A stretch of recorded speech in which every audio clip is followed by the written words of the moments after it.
नमस्कार. बासरीच्या मंगलमय स्वरांनी आजच्या आपल्या या कार्यक्रमाची सुरुवात होते. गिरगाव ॲप प्रस्तुत गिरगाव टॉक शो मध्ये तुम्हा सर्वांचं मनपूर्वक स्वागत. मित्रांनो, असं म्हणतात ना की कलेला वयाचं बंधन नसतं, कलेला भाषेचं बंधन नसतं. आणि असाच एक कलावंत आज आपल्या भेटीला आलाय, ज्याने बासरीच्या माध्यमातून आपली कला तुमच्यापर्यंत पोहोचवली. फक्त तुमच्यापर्यंतच नाही तर राष्ट्रीय स्तरापर्यंत ज्याची कला पोचलेली आहे.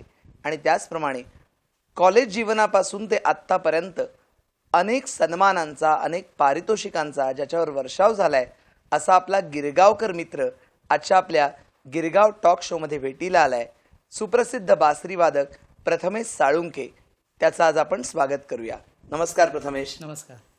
बासरीच्या मंगलमय स्वरांनी आपण कार्यक्रमाची सुरुवात केलीच. तू एक गिरगावकर आहेस आणि ज्या काळात तू शालेय शिक्षण घेत होतास त्यावेळेला बासरीच शिकावी असं तुला काय वाटलं ते सांग. खरं तर सांगायचं झालं तर बासरी मी माझ्या बाबांकडनं शिकलो. माझ्या बाबांचं नाव रवींद्र साळुंके आणि आत्ताही मी पंडित राकेश चौरस यांकडे शिकतो. पण बासरी हे असं वाद्य आहे की खूप लोकांना आवडतं, लोक ऐकायला बसतात. खूप मंत्रमुग्ध करून टाकणारं बासरी हे वाद्य आहे. जसे आम्ही सुद्धा मंत्रमुग्ध झालो. थँक्यू. मल्हारराव कुलकर्णी म्हणून त्यांनी माझ्या बाबांना गाईड केलं. तर मग त्यानंतर बासरीची टेक्निक कशी, बासरी पकडायची कशी, त्यामध्ये कशा प्रकारचे रागदारी वाजवावी, काय करावं, सगळ्या ह्या गोष्टी टेक्निक त्यांच्याकडनं शिकलो. आणि त्या दरम्यानमध्ये मी पण थोडा ग्रोअप करत होतो. आणि मग त्यामध्ये ते जेव्हा केव्हा घरी वाजवायला बसायचे तर मलाही तो साऊंड खूप आवडायचा. तर मला बाबांनी एक बासरी दिलेली खास करून माझ्यासाठी खास.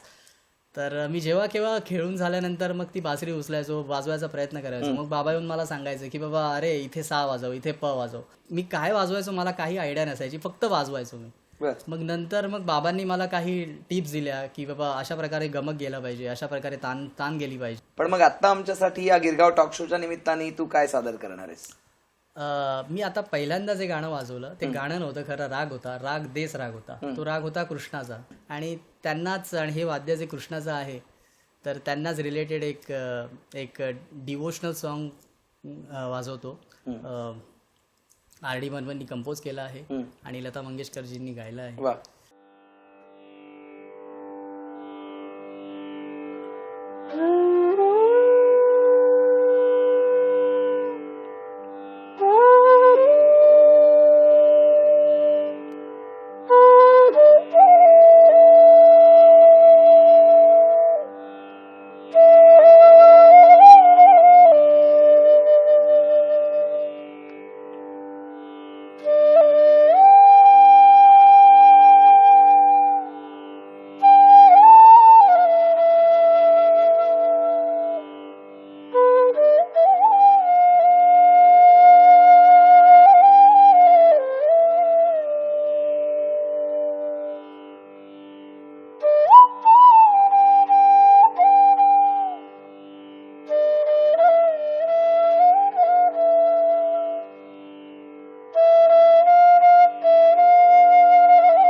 क्या बात आहे प्रथमेश. नदीला पूर आलेला त्या गाण्याचे शब्द सुद्धा अगदी आमच्या मनात रुंजी घालत होते. थँक्यू. आमच्या मनात एक नेहमी प्रश्न येतो की बासरी अनेक प्रकारची असते. छोटी बासरी असते, मोठी बासरी असते, आणि मगाशी तू म्हणालास की बासरी वादकांकडे बासरीचा अख्खा सेट असतो.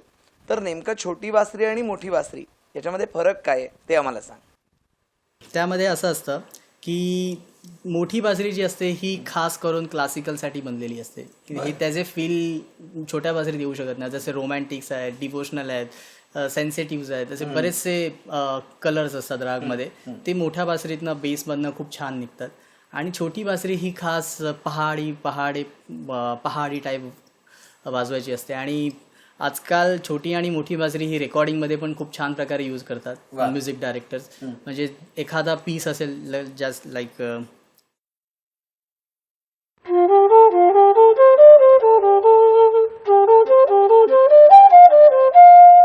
हा जर पीस असेल आपल्याला दिला रेकॉर्डिस्टनी, तर हा पीस मी आधी ह्या बासरीवर वाजवेलच, त्याबरोबर ह्या बासरीवर पण वाजवेल.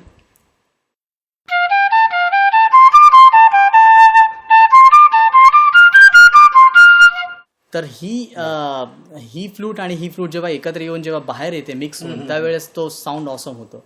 प्रथमेश, बासरीमधला फरक तर तू सांगितलास, आणि सध्या मला माहिती आहे की तू बराच बिझी आहेस वेगवेगळ्या प्रोजेक्ट्समध्ये, पण तरी सुद्धा तू वेळात वेळ काढून आज गिरगाव टॉक शो साठी इथे आलास. पण याच्या पुढचे प्रोजेक्ट तुझे जे आहेत ते काय आहेत ते आम्हाला सांग. प्रोजेक्ट सांगायचे झाले तर मी बऱ्याच छोट्या मोठ्या कलाकारांबरोबर काम केलं आहे.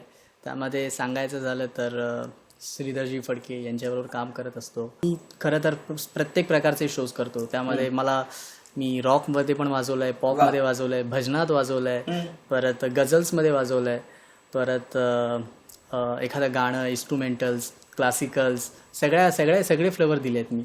प्रथमेश, तुला तुझ्या करिअरसाठी खूप खूप शुभेच्छा. अनेक उत्तम संधी तुला मिळत राहू देत, आणि पुन्हा एकदा गिरगाव टॉक शोच्या निमित्ताने तुझ्याशी गप्पा मारायचा योग येऊ दे अशी मी आशा करतो. तू इथे आलास त्याबद्दल मनपूर्वक आभार. पण कार्यक्रमाची सांगता करताना सुद्धा हिरो मधल्या त्या ट्यूननी झाली पाहिजे असा एक आग्रह आहे माझा. नक्की पूर्ण करेल.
प्रथमेश, हिरो चित्रपटातली ट्यून तू सादर केलीस आणि खरोखरच तू खरा हिरो ठरलास.